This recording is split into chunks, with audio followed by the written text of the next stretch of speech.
Hello, Connor. Hey, how's it going? So, my wife, who knows us both, is ecstatic that we are recording a podcast. She thinks this is like some kind of conversive death match, and she is certainly going to be listening in. But for the broader listeners, I should probably say that this is potentially, more than likely, based on the quality of the topics that you presented this evening, going to be Attic Aficionados Season 2. We have a large group of existing listeners that absolutely love the Attic Aficionados podcast and were very upset when Brandon was no longer able to record. And the overwhelming emails and all the support that I've received seem to indicate that it was probably a good thing to restart this podcast. Also, I was waiting for our mutual friend Jay. I was nominally recording a podcast with her this week. She didn't turn up, unfortunately. I thought to myself, I'm just missing a quality of conversation in podcasts in my life. Let's see if we can re-kickstart this thing. For folks listening in, can you please introduce who you are? Sure. So, my name's Connor Sites-Bowen. I'm in my early 30s. I live in Pittsburgh. For the last decade, I've worked with nonprofits, doing logistics work. And right now, I'm kind of between projects. And I don't know what I'm doing yet, but I have a little bit of time to figure it out. Very good. Very good. And in terms of, like, the standard Attic Aficionados banter, what's your nerd credentials?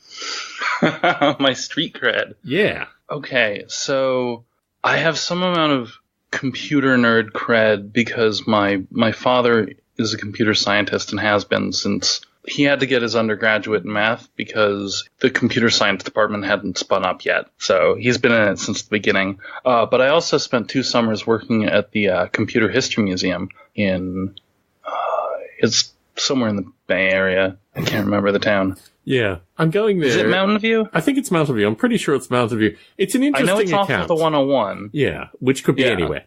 Yeah. And it's near an In-N-Out Burger, so it's anywhere. Really?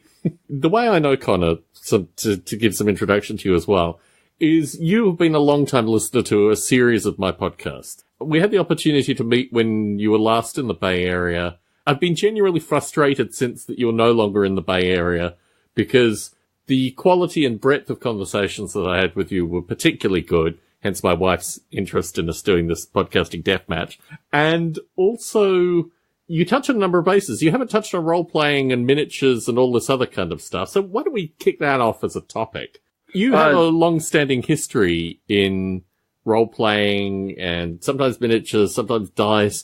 Also, like cargo container role-playing and this kind of stuff. What's all that stuff about? I started playing Dungeons & Dragons, it must have been towards the end of grade school and the beginning of high school, which was the end of 8th grade and 9th grade. I went to public school in California, and the system was kind of kindergarten through 3rd, 4th through 8th, but the school was kind of divided so that the 4th and 5th graders and the 6th, 7th, and 8th graders never interacted. And then high school was 9th through 12th, and then college. And I guess other places do it differently. But yeah, so somewhere on the cusp of between middle school and high school.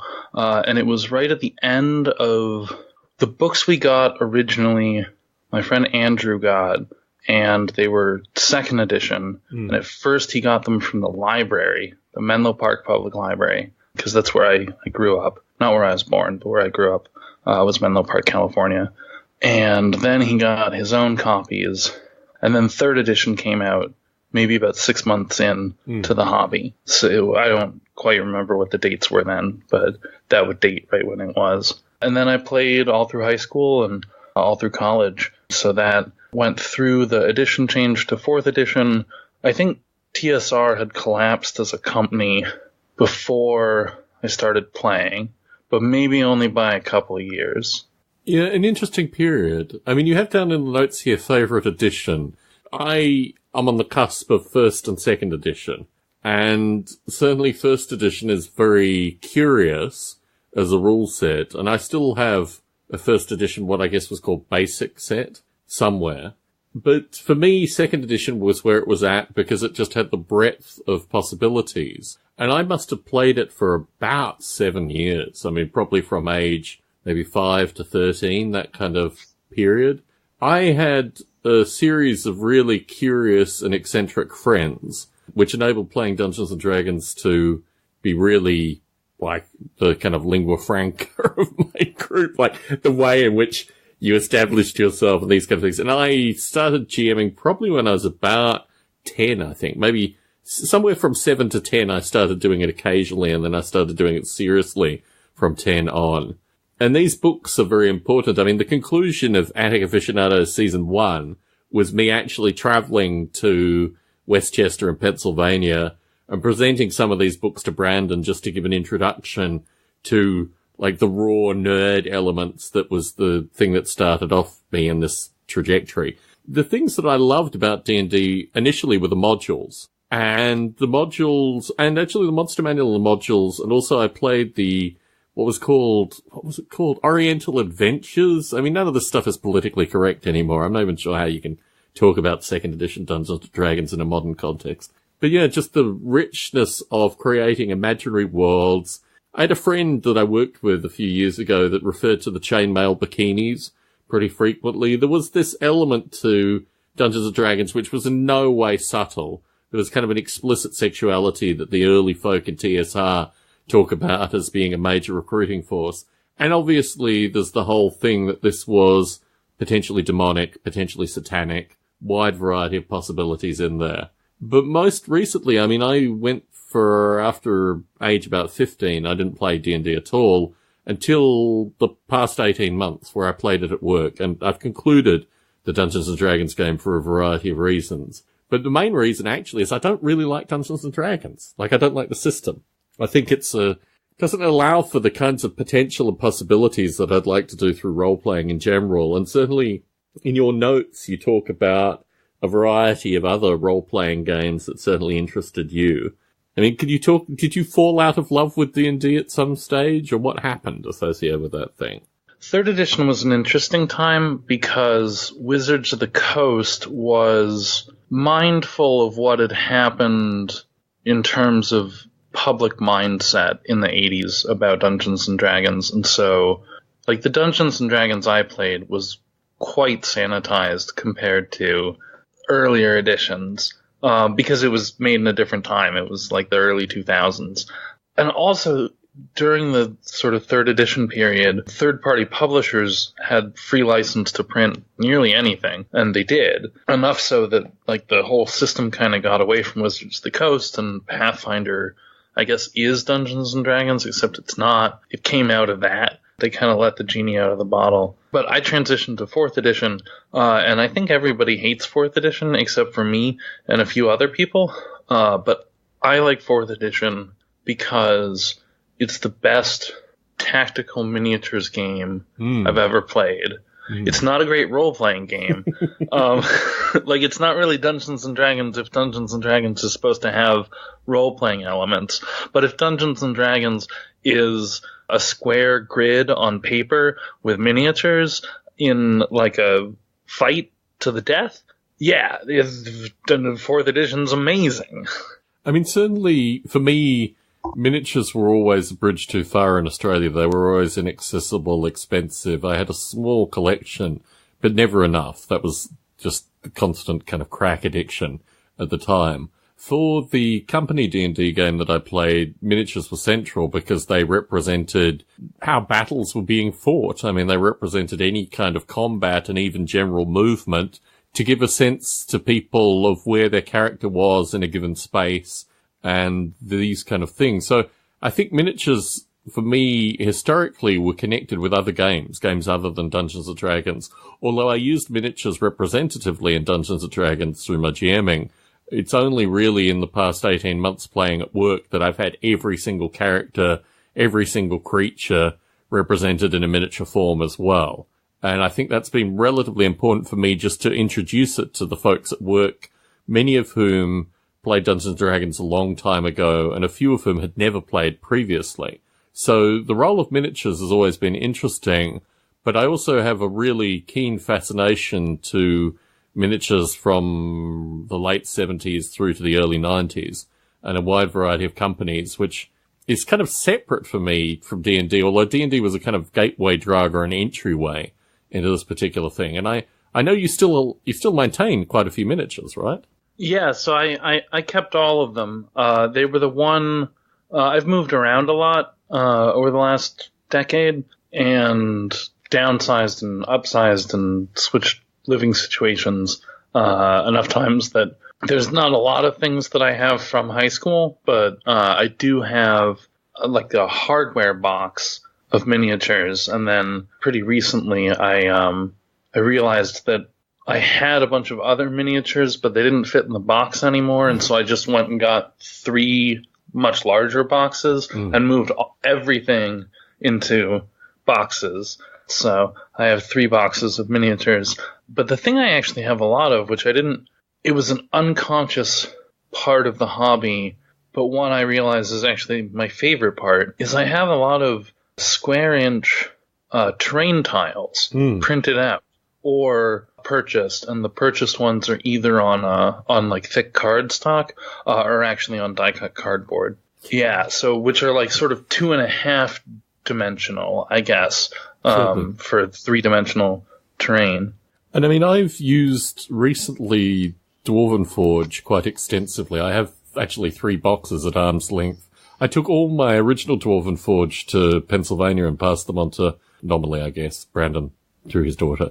So I lost all of that stuff initially, and I think one of the things about the end of the season 1 was I just thought to myself, I kind of like this stuff. So I actually paid the extra money and got the painted versions, which were interesting. I was going to use them for the D&D game, but now I just have them in the box, I guess, for when people come and play games, which is the kind of continuation for this whole thing. I mean, certainly I have co-workers, one in particular whose son was very interested, and I passed on a bunch of miniatures and other stuff to him, dice, and the rule books, actually, that I used, the 5th edition rule books for the company D&D game.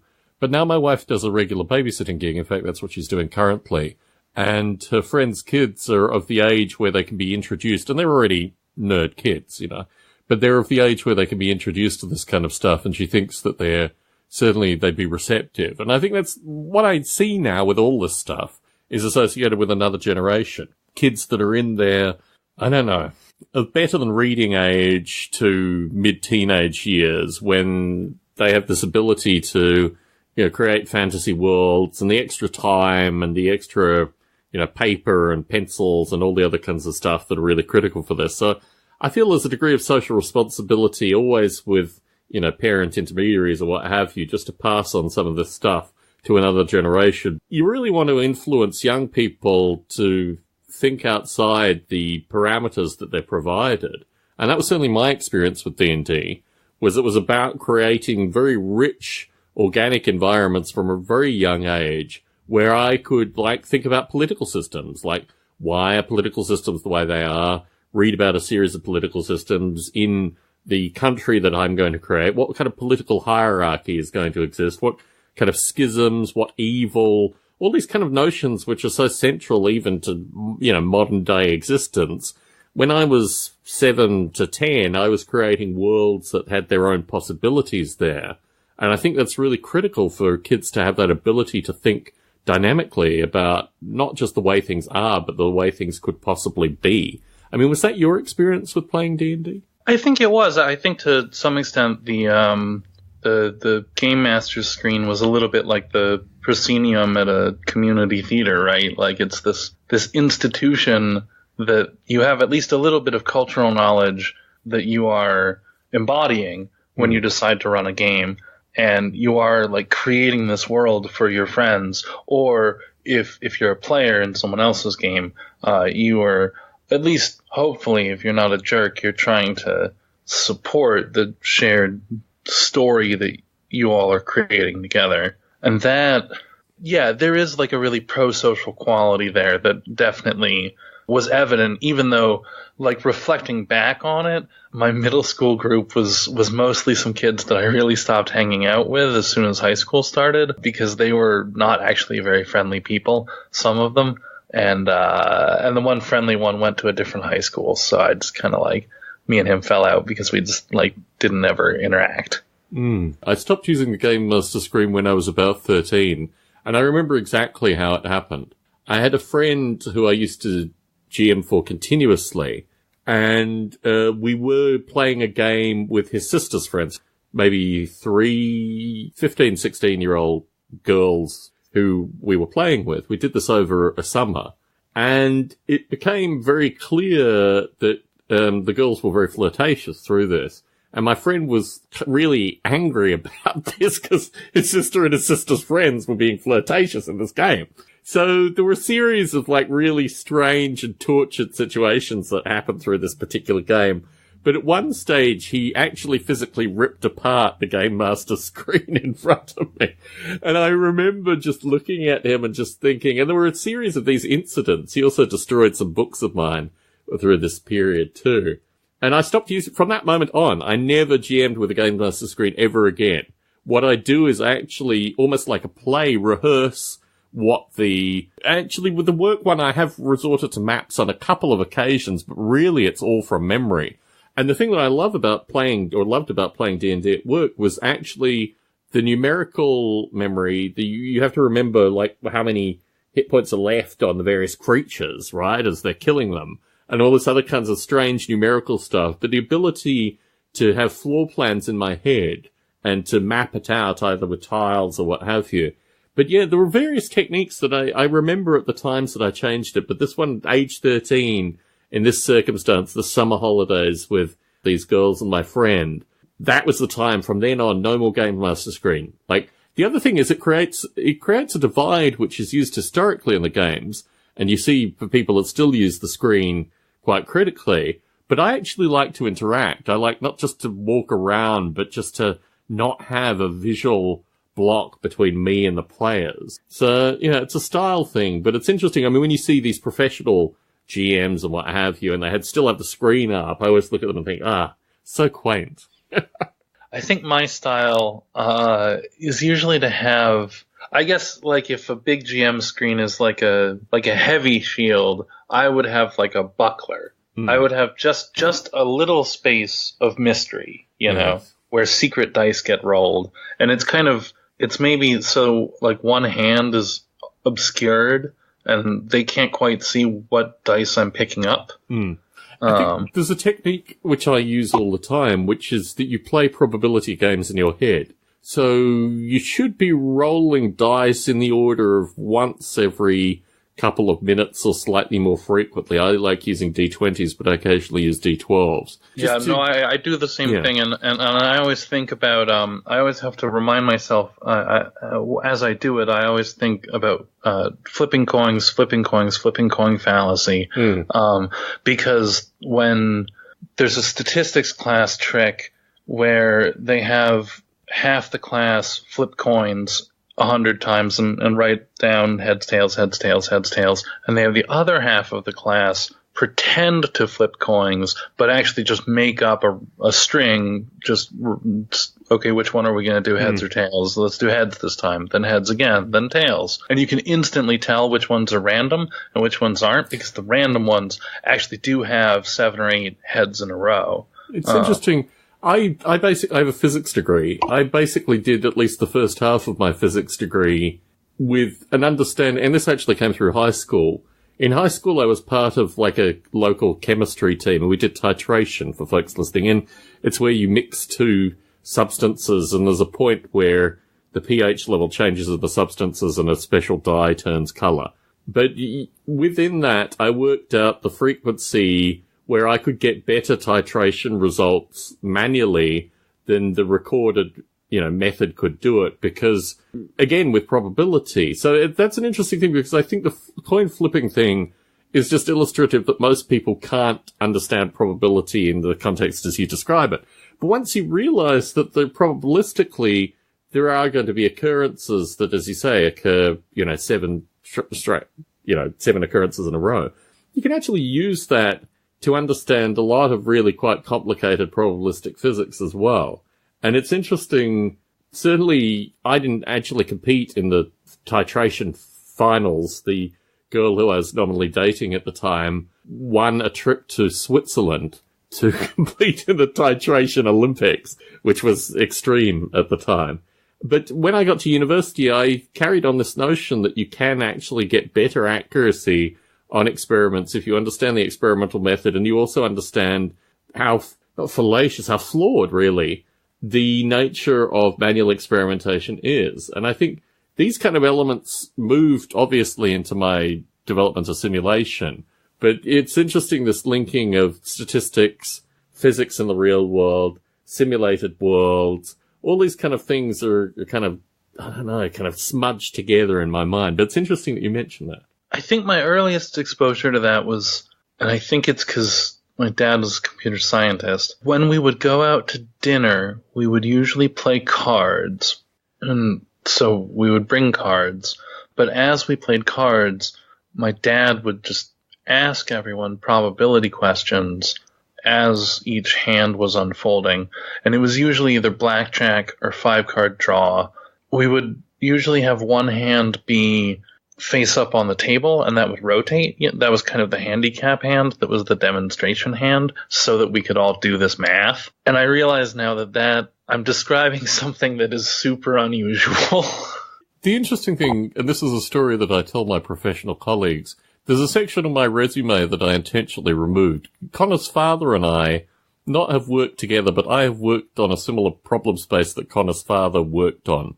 When I was in the UK working for a printer company of all things, there's a part of the PDF spec, which is Adobe's document spec, associated with cryptography, which your father worked on, right?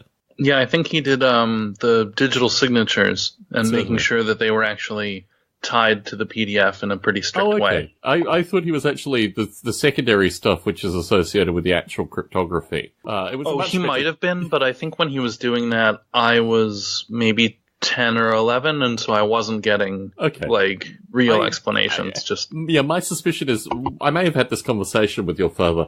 Anyway, this is the part of my resume that I don't put down because it was literally 6 months worth of testing various hypotheses associated, because the spec was written, and this clearly is a corporate thing, it's not to do with your father personally, was written in such a way that you actually needed to do a lot of experimentation to actually implement the specification. But yeah, it was funny because that's one of the parts of my resume where I intentionally don't put any cryptography, I don't put any of this aspect of my work, because I was literally pulling out handfuls of hair trying to get this stuff working. And when I met your father, I think the world is good at producing irony. Like, all I see in the world, if there's any notion of any spirituality or whatever, it's just optimized associated with irony.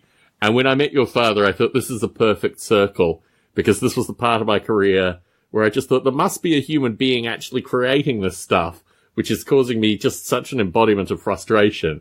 And when I need to illustrate this to the listeners, Connor's parents live in a beautiful house, a house of just, it ticks so many boxes for so many people that go into it. It's amazing, actually. I mean, we had 3 people.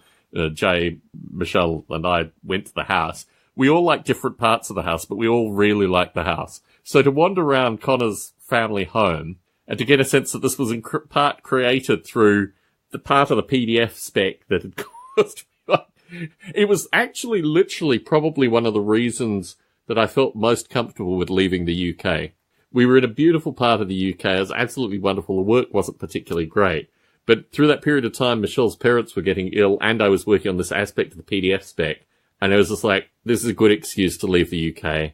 Let's just pass on this problem space to some other poor engineering schmuck, and let's get out of here. And in contrast to this, when I met your father, clearly amazing and very polite and pleasant gentleman to interact with.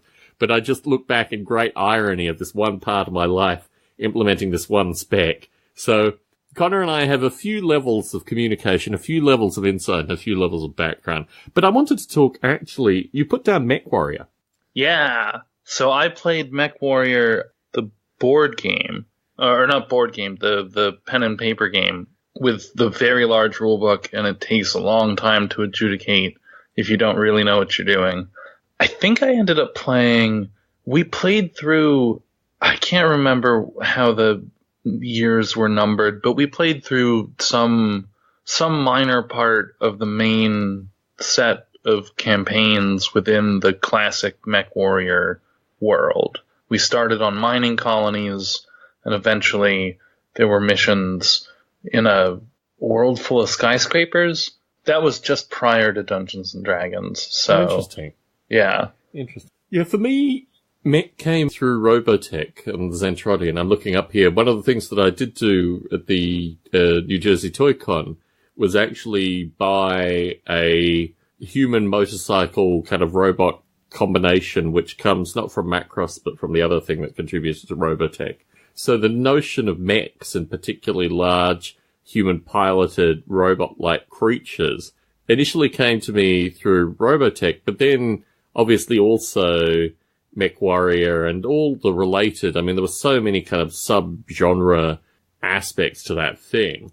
And, you know, it's fascinating because this is actually part of my disillusionment from D&D. These kind of things actually made me disillusioned with D&D because there were systems at the time, there still are actually, which enabled full spectrum character play, which means that you could start with a character that was in the modern world, put them into a futuristic world, put them into a fantasy world, and the character could coexist in all those locations with a rule set accordingly. And this was something that I always thought was like the holy grail, that with D&D, unfortunately, you're very limited. I mean, there is potential for them to go to, like, God plans and, let's use the term Orient again, even though no longer politically correct, all these kind of areas, but there was never the potential for the character to go into the future or hang out with pirates in the, you know, Caribbean or anything like that. And, yeah, certainly this was part of my initial disillusionment from D&D. You have friends that, I mean, can you talk a little bit about the shipping crate role-playing game and all this kind of stuff? I mean, talk about that. The shipping containers come in because I work in logistics, and so I think about logistics all the time, and I think about the industrial standards that make the modern world happen, and they all relate to each other, right? So shipping containers are 2 standard pallets wide, and those widths are also tied to the standard widths of railroad cars, and there's an interrelation there. And all of these standards go back and back and back to Empire. And so combining that with role-playing games seemed sort of natural, because if you're going to be mapping the modern world, you're going to be throwing shipping containers in there. You're going to be blowing up vampires in some industrial warehouse. Well, that industrial warehouse is going to actually need to be accurate. And so shipping containers were kind of the first thing I thought of that would be easy to do. And I made a couple of papercraft ones years and years ago. And then I've been kind of remaking them ever since. And that's mostly because my job was busy enough that instead of actually having a hobby, I just attempted the same small hobby project over and over again for about 6 years. So that's kind of where that ended up. Yeah, I have a factory made out of laser cut parts, and in a box I have a series of bombed cityscape, for want of a better term, just like fractions of buildings and in some cases whole buildings, which are all made out of laser cut pieces. And the things that I found in the road trip that I undertook late last year, I mean, the shipping containers of the US are mobile homes. Shipping containers are also pretty ubiquitous through the US, but in terms of actual things that build towns now, like shipping containers, mobile homes are that thing. And what I found fascinating was within model rail and within role-playing and within even futuristic war games, both shipping containers, which you'd think there'd be a lot of, and trailer homes, which you'd also think there'd be a lot of, completely and utterly unrepresented. In model rail, there are a couple of very cutesy mobile homes that have flower gardens and all this kind of stuff, but it's not the moldy, festering mobile homes that you see out in Colorado or Wyoming or your home state of Pennsylvania. So, yeah, I get frustrated that these things, this detritus that the world produces currently, very difficult actually to find in a, 28mm scale or O scale or HO scale in the model rail fraternity. It's almost like we've lost a sense of the great beauty of this industrial wasteland that we're creating, right? Yeah, so I actually live in that industrial wasteland. I purposefully purchased a house in the Monongahela Valley in Pittsburgh. The city's, it's not the city's recycling plant. It's a private recycling company that takes 100% of the city's recycling and then tries to make money on it. Plant is about 4 blocks from my house. There's I think 6 CSX lines, all of which are active, that all go longitudinally, sort of from south of my house to north of my house, up the valley. Yeah, like I'm not quite sure where it started. I've really been trying to figure out when it started, but I like industry a lot. I like hearing the noise of it. I like that I hear trains all the time. I think it's like a really soothing sound. It's the biggest thing that we've ever built, you know? Taken as a whole system, it's the biggest thing that we've ever built cohesively. You know, it's the biggest thing where there was one vision, there was one standard, and you find it everywhere, you know? Yes, yet strangely not romanticized or understood except for a very small number of us, which I think is really one of the things that interests me about model rail is the model rail aesthetic. And the model rail aesthetic is very much kind of folksy, New Englandy kind of stuff, which really doesn't represent a majority of the US or the world for that matter.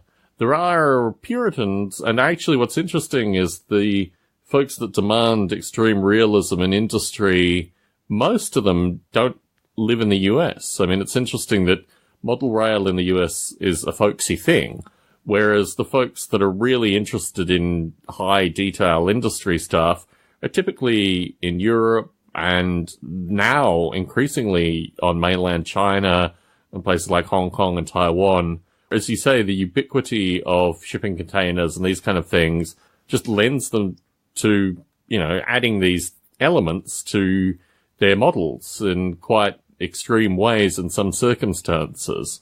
But yeah, it's fascinating. I unfortunately didn't get to Pittsburgh in our road trip. It was relatively close to parts, but we had just been through West Virginia. And for me, West Virginia was so welcoming in a variety of different ways. And we were also on a relatively tight timeline. We were running a little bit late. But also to see rural Pennsylvania was strangely familiar to me. It was actually very interesting traveling through just, you know, little places before we got to, I don't know, I think the last kind of 2.5 hours, even to Westchester, which isn't in Philadelphia proper, it very quickly became a kind of megaropolis-like experience. There was no more vegetation. It was just all, what do they call them? Turnpikes, right? So it was just all either turnpikes or surface streets or all this kind of stuff. And yeah, I guess I'm going to have to get to Pittsburgh eventually because certainly you are a great acolyte for the city. But also I similarly love areas in, you know, Ohio and Indiana where you see these old rusting hulks of factories. And it strikes me that, you know, Pittsburgh probably has plenty to offer in that particular way as well. So we tore a lot of them down in the 90s.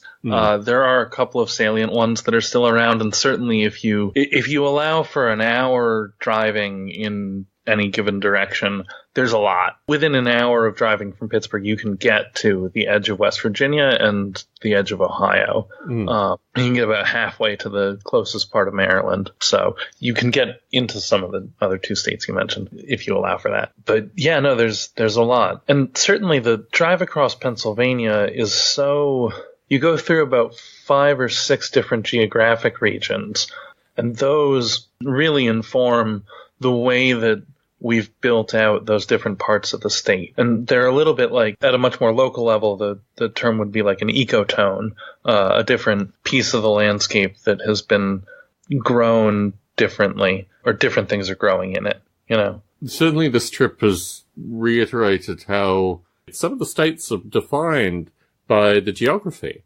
And I think in particular of Utah into Wyoming, as soon as you enter it, feels like a completely different place in terms of just the landscapes and what have you than Utah. It's like literally across the border and, you know, 10 minutes later, you know you're in Wyoming. You're not in Utah anymore. And yeah, when my partner and I moved from Los Angeles back to Pittsburgh, this was about a decade ago, we went Los Angeles to Reno to Salt Lake to Colorado Springs to Omaha to Chicago to Pittsburgh.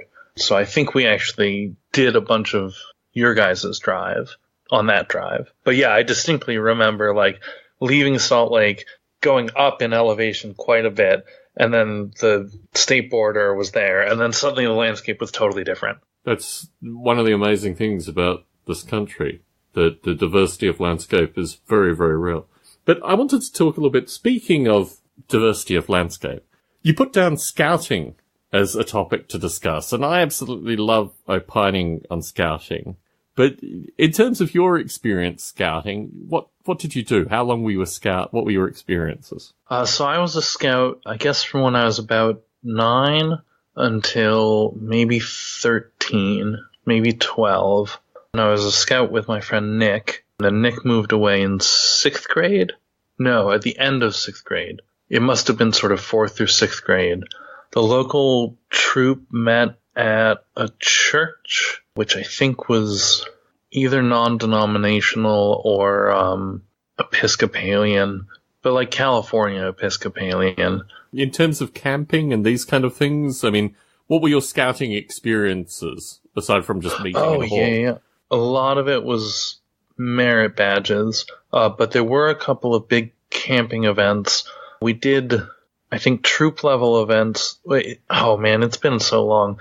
The troop is like the 100 boys, right? I don't know. I was part of a relatively small troop, and then there were jamborees. There were regional jamborees, and then there were larger events. So certainly, and then we had like a sort of squad, but they didn't call it a squad because it was the Scouts, not the Marines. That was, I think, 6 or 7 boys. And then there were maybe 10 squads in our troop because it was a pretty big one. Yeah, so we camped sort of the 7 boys. We did that maybe 3 times a year. And then twice a year there was a camp out event that was usually maybe 2 nights with a big day of activity in the middle. And that was with the whole troop.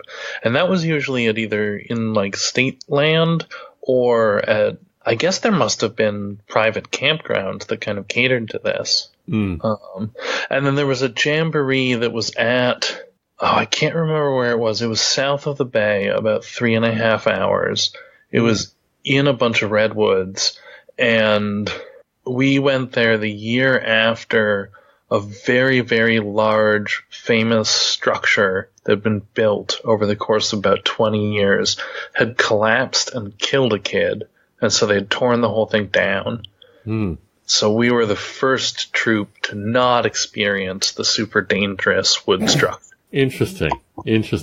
For me, the Scouts were probably only about a year's worth of time. I was kicked out of the Scouts for probably a variety of reasons, but the main reason was that I had a toe removed, and I was out for 2 weeks in hospital having the toe removed, and this messed up my chances, even though I had all the merit badges that I needed.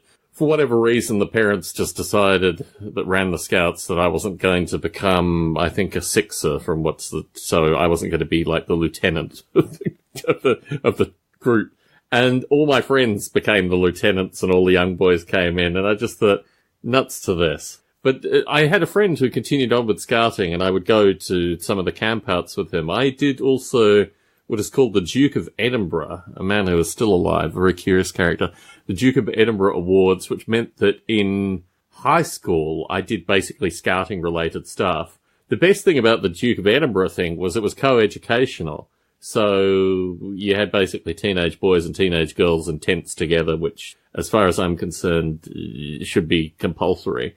And it's interesting, actually, now that the Scouts are moving to not having, just male Scouts. I think that's, from my perspective at least, I know I have a number of friends, particularly through the Model Rail fraternity, that said that this was going to be the end of civilization as we knew it when the Scouts started admitting, girls as well as boys. But certainly my experiences with Duke of Edinburgh was associated with basic survival skills, which is somewhat what the Scouts should teach, but not actually probably what they do in general.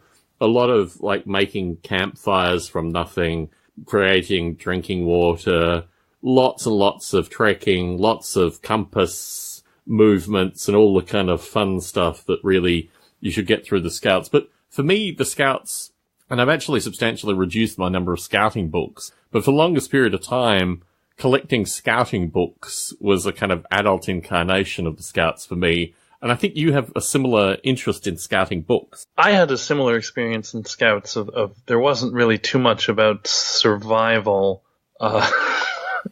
in there, beyond the merit badges. But if you didn't really want to focus on seriously living in the woods or being able to survive off the land, then you didn't have to. But I did get into some amount of survival things. A couple years later, towards the end of my teenage years, I went to like a river rafting summer camp that was about 4 weeks long. But what wasn't super clear, because the language on their website, and it must have been pretty early on, so it was like a static HTML website, but the language was pretty coded that it was a juvenile delinquent rehabilitation camp. And so, like, the Whitewater Rapids and the physical danger of being in some of the dangerous parts of nature was not nearly as terrifying as, like, the Lord of the Flies, like, fellow campers.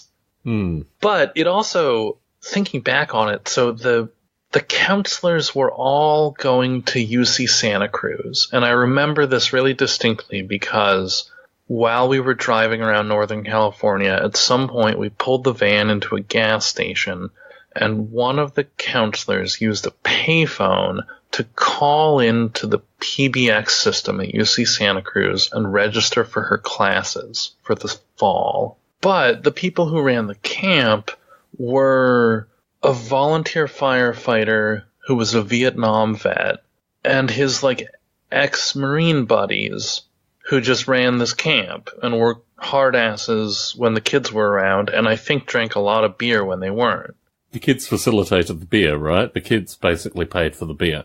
Yeah, I think that was the deal. And then, so I got a lot of survival lessons, but they were survival lessons of the form of, like, let me tell you about this time that I was doing advanced recon. Charlie came at me from all sides. Before I knew it, I was in a bamboo cage being submerged in water. And that's how you have to survive. It didn't get to the bamboo cage phase. I think he drew a lot of his stories more from his, like, emergency wilderness rescue in California, in Northern California, yes. Sort of like phase. So there was a lot more kind of weird Native American spirituality injected into this whole discussion, because I guess, like, while he was working as an EMT or whatever emergency wilderness person, he had like a native buddy, a wind talker. Yes. Yeah, which now that I'm saying it really seems super dubious on a lot of levels. Yes. Speaking of super dubious, you have medical marijuana down. We'll get to that eventually, but I did want to talk about one thing finally associated with scouting. All my knowledge of survival was put to the test when I was about 19, and a friend and I decided that we were going to do a relatively long trek involving a part of northern New South Wales, which at the time was going through some kind of pseudo-paramilitary assault from various sides for various reasons. Speaking of Lord of the Flies. And that really was 14 days that tested everything I knew about survival, including self-suturing and a bunch of other things. Now, ironically, even after having this experience and losing, a substantial amount of body weight and just turning up back in Sydney looking like I had, I was just very emaciated when I finally made it back into civilization, I decided to do the same experience again when I was probably about 21 maybe, 2 years later when I was 21, just because it was such an amazing experience. And one of my frustrations, particularly in later life and to a certain extent with married life, is that I don't spend time in the wilderness camping like I used to do. And certainly I've thought about buying a property out in the middle of nowhere. And actually a number of my family members, particularly my mother's side, well, actually that's not true. Both my parents' sides of the family have people that live remotely and live off the grid. All this kind of stuff I really have a strong interest in, but I just have no means of facilitating it as a workaday schlub. That being said, anything is possible in the future, but you still actively go out and camp in, areas in West Virginia and stuff like that currently, right? I do. So I have So I've lived in Pittsburgh since 2004. Is that right? Yeah, on and off since 2004. We were in Los Angeles for about a year. So yeah, I know a lot of people, and Pittsburgh is kind of a catchment for people who live in small towns in West Virginia, Ohio, and Western Pennsylvania who need to get to the big city. Pittsburgh is the big city. Like, that's the place to go. And so there are a number of people in my sort of circle of friends who are from rural West Virginia or rural Pennsylvania, or have family who still live there. I'm blessed with access to a couple of different camps, I guess, and some federal land, which I know only by GeoPoint. Yes. Yeah, no, it's certainly something that I miss in my general life. My brother still periodically goes out camping, and I have cousins. I mean, my uncle's property was a couple of years ago nearly burnt down in a substantial bushfire. And I reflect very heavily that the quality of life that my uncle has certain dangers associated with it, and bushfires are one of them. Certainly in Northern California and also Southern California, bushfires have come through. I follow a few families on YouTube that have been really horribly affected by the bushfires. In one case, it's caused a family to separate, basically. And there's always a trade-off in a quality of life that people seek. And the folks that live remotely have to live through all these circumstances, which to a certain extent, thankfully, don't impact us in the cities. Ironically, my in-laws are an interesting tie-in, both associated with cargo crates and living remotely, because they live relatively remotely and don't have some of the benefits I'd like to have in living remotely. But certainly when I want to get away from cellular reception and this kind of stuff, staying at my in-laws or near my in-laws always gives me a sense of that. But they live out in the desert. They don't live in, wilderness areas with trees or what have you. They literally just live in the middle of nowhere. And that's always been interesting. I mean, I guess I talk to my wife's sisters periodically about what it means. My in-laws have been in ill health for more than a decade. And there's always the threat that they'll pass away at any given moment. And if any of us have to take over the land that they have, they used to own a steel business, and this amount of steel, the sheer volume of steel that they still have on their property, and they have a full-sized cargo container on their property as well. Civilized people aren't you shouldn't be dealing with this kind of stuff in general.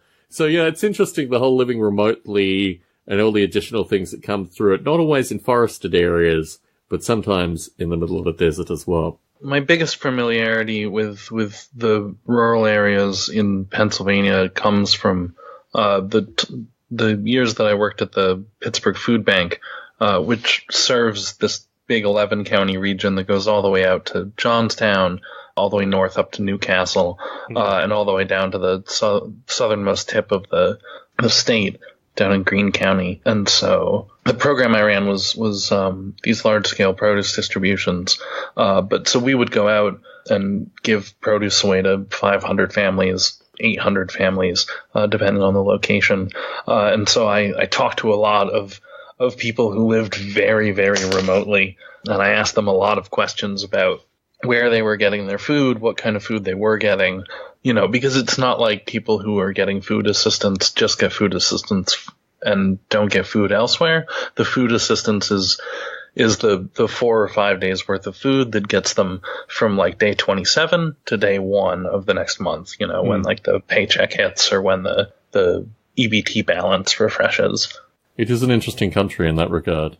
The nature of poverty and, these kind of things, from where I live, but also traveling through the US, is just so completely overwhelming. And it's interesting, in my area, I live in a house that has doubled in value nominally in the past 3 years. Yet on the corner, there is still a food bank that gives out food to, as you say, not maybe as many as you did, but more than 100 families come and get food assistance. So you have this striking contrast with Silicon Valley on one side and just people that are still, as you say, struggling to find the days to fill food-wise. The thing that strikes me about your part of the world, particularly the rural parts of your part of the world, is they really, the primary industries that they have had have not really weathered well. I mean, certainly the people we talked to through West Virginia, mining was the primary industry, logging secondarily. But still, yeah. I would actually contend your framing of this. It's not to say that the mining industry has not weathered well, and it's not to say that any of the industries that are in those areas haven't weathered well. Those industries have done perfectly fine. You know, what they've done, though, is that they've treated all of those areas the way that empires used to treat colonies. Certainly, right? Yeah. They're extractive areas. They're areas where you go in, you take the stuff, and you bring it back to the empire, right? They're the hinterlands that you pull from in order to support the engine of your economy. Yeah, and so, like, has West Virginia and southwestern Pennsylvania been extracted from in many different ways over the last 200 years? Yes, it very much has. Yeah, clearly, I guess the industries have done well. It's just the people in the areas have not done well from those industries in terms of sustenance over long periods of time. And I mean, when you look at... you can kind of see the high water mark, and you can also understand that, like, that high water mark's never coming back, you know? And that's what's really hard and heartbreaking and beautiful about living in this place and in this time is that, you know, Pittsburgh's not like a city that has had a golden history. Pittsburgh's a city that's very wounded. It was a city that became the workbench of the world and was this place that totally gave itself over to making this work happen and producing the material that was needed to build bridges, highways, buildings, infrastructure across the whole world. And we don't do that anymore, right? Like, the people who ran that realized that they weren't actually in the supporting Pittsburgh business. They were in the steel business, and that the steel business was actually the finance business, and that they could take it somewhere else. And they did, you know. And so we're a city that used to have multiple times more people living in it than do now, and used to have support and economy and money coming in. Doesn't anymore, and has had to deal with that for years and years and years. And that, as you say, is a metaphor for the industries, right? The industries have minimized labor over a period of time, primarily, I mean, honestly, because of the dangers. Obviously, there's a financial incentive as well to minimize labor. But yeah, it's an interesting double-ended metaphor associated with the fact that the shrinking that has occurred is directly proportional to the shrinking in the areas is directly proportional to the shrinking in the industries, which also, when you have this kind of shrinking, it's the high watermark, right? The high watermark is then faded from, and you get to see that in very demonstrable ways through these areas. So, yes. Pittsburgh, when it was built when it had its big build out in the 1890s through about the 1920s, that was also an era before the miniaturization of all of these processes. And it was an era before the miniaturization of all kinds of processes, right? Like, it was an era before you had streetcars, you know? The first streetcars in Pittsburgh were drawn by horses, and the innovation was actually that the carriage was on a dedicated rail, so the wheels broke less frequently. And making that motorized was only something that happened when motors got invented. Not only was it built to be this giant industrial place, but it was built using huge Baroque versions of the technology that, you know, it was rebuilt with in the 40s for the war effort, and built again in the 50s and 60s when new things got built, you know. But the city itself, all the districts are sized in 1890s factory sizes. Yes. Yeah. Certainly I've lived in areas in the UK that have that, but haven't seen the reduction of labour because other industries have come in and just taken the labour force. And I think that's what's interesting, kind of compare and contrast the similar industrial UK cities. While there has been some reduction, other things have come and filled the void, which I just don't see happening in your area. And I don't know what it's to do with in terms of, like, the different kinds of industrialists, or whether they're always the industries that come and swallow up labour in smaller, more confined countries. I don't know what the logic is, but it's something. I think of it a little bit like a permaculture problem. So in a sense, you could think of all of the available jobs in a city as being the mix of different kinds of plants that you're growing on a farm. And if you have a mix where everything's tied to one big monocrop, then when that monocrop fails, or when your seed supplier starts embargoing you, or whatever metaphor you want to use to say that, like, the industry left, the rest of the ecosystem is probably not set up to actually support itself now that this big thing's gone. Too many other structures were dependent, or too many other structures had been formed so that they were reliant upon there being something big right there. And so when this big thing leaves, trying to replace it with a bunch of medium-sized things doesn't quite match what is left.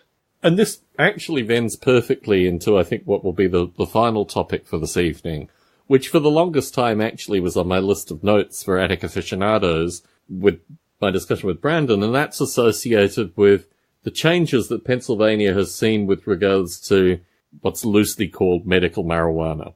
And this is something that I find fascinating because each state has enacted their own version of medical marijuana as they've moved to decriminalize in some regard, but actually commercialize cannabis. And what I find fascinating is following the transition from illegal to medical to recreational and the various permutations and completely different methods that a number of states are using. Can you talk a little bit about what's happened in Pennsylvania in the past year or so associated with this? Yeah, so I think in the last year, a very restricted form of medical use only being sold through dispensaries, and only a limited number of dispensaries, and a very controlled and state-controlled kind of market is what came through. And one of those dispensaries is actually, I think two of them are being built in Pittsburgh, and they're being built right off the highways. So one of them is in a neighborhood called Squirrel Hill, and it's in this old 70s-looking building that was, I think, some sort of like chemistry lab back office or some kind of heavy industry or chemical industry office building. And you can kind of imagine this 1970s, there's like white columns and then big fake stone for the whole building, one-story, low-rise kind of building that's right in the middle of this weird highway interchange at the bottom of the hill right there, right next to these big tunnels. And then the other one is in what used to be a plumbing warehouse in Oakland, which is the big student neighborhood. Pittsburghers will be angry at me for calling it a student neighborhood.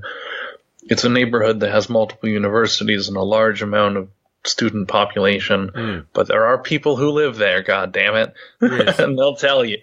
Where I'm from in Australia decriminalized in the early 90s, and literally it was grown everywhere. Like cannabis, from where I'm from, Canberra, from, I don't know, my teenage years, a group of us were just walking down the street and one guy jumped a fence and came back with a 6-foot plant. It was just omnipresent, and that meant that it was not commercialized. It was something that was just easily accessible, and actually vastly more easily accessible than alcohol was. And what was curious through that was the ACT, or Canberra, where I'm from, and South Australia, which was where I was born, were the only two states, or only two, entities in Australia that maintained this view. And then obviously through the 90s and 2000s, there was all this kind of strange legislation, particularly associated with hydroponic grows and all this stuff, which Hillary Clinton was the most recent person to say this kind of stuff. The notion that cannabis became amazingly strong through the 90s to the point where it's now comfortably equivalent to heroin and all this other kind of nonsense that, people talk about who have no business talking about this kind of stuff. But what interests me in California is that we have the legislation that came through that people actually voted on, the politicians have completely rewritten. And they've rewritten in a way where we now have monopolies that control the state associated with cannabis. And as has occurred through our general discussion, also a vast quantity of what is grown here. There's more cannabis grown in just Sonoma County, which is a relatively small county in California, than the state can use, just in terms of volume. So what has happened from California is that everyone in their, anyone who has a certain acreage seems to be growing an allotment of cannabis, which just disappears, like literally disappears off the books. So the movement to legalization is very strange here, because there is still a substantial, probably 80% of the market is still illegal, associated with the fact that it's not being regulated or taxed or anything. It's just vast quantities of cannabis is grown and then it makes its way, eastward accordingly. So there's all this kind of strange stuff that you observe living in a state that goes through this. Well, I've only seen the transition from medical to recreational. I've followed medical historically because when I'd come here periodically, I'd know people that would have medical cards. But it is an interesting change that is kind of coming through this country. And in contrast to this, you have Jeff Sessions, right? So in contrast to all this, you still have federal politicians. And the way I look at it is primarily associated with money. I think it might be in the order of $20 billion this year, but last year was in the order of $18 billion the federal government gave to the states to continue to promote the criminalization of cannabis, which is extraordinary. I mean, California collected the money. A number of other states that have both legal and medical collected that federal money. And this is the carrot that Sessions has to say, well, now we're going to start doing raids and what have you.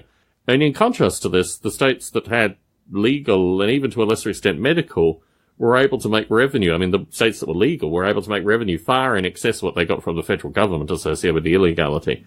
So all this stuff is working itself out in a very curious way.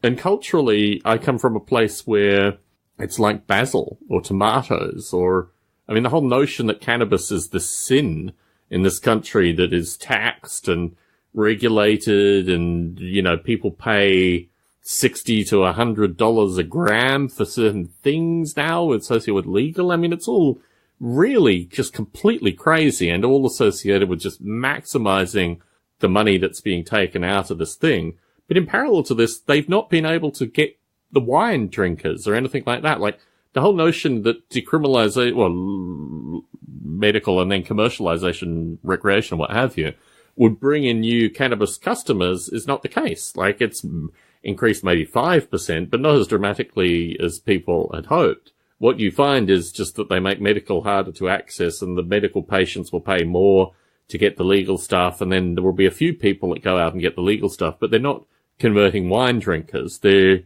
still a stigma. And part of that stigma is the naming conventions. Part of that stigma is associated with the long-standing, curious legal status of this herb. But yeah, it's very strange coming to this country and observing this stuff as someone who historically has lived in a place where the commercialization part has never been there, but the existence and continuation of the plant has been there continuously. And all this curiosity, syntax, plant count, all the stuff that's associated with the fact that it doesn't actually address the war on drugs. Like the war on drugs is like a failed enterprise. I mean, the whole thing is crazy to me. But I think you have a relatively unique perspective because you're seeing this wave move in. And what struck me about Pennsylvania initially, and I did some research while Brandon and I were still talking for season 1, was that the medical law was written where medical patients couldn't even consume cannabis in certain ways. Like they had to go through very strict things. Firstly, there were no dispensaries. But secondly, when they actually got the cannabis, the way in which they consumed it was in a set of very curious prescriptions. And now, thankfully, as you say, they're getting dispensaries built, which starts to erode some of this curiosity. Eventually, it's going to be recreational coast to coast. Eventually, it's going to happen. But through this process, the medical is lost. Through this process, a bunch of other things.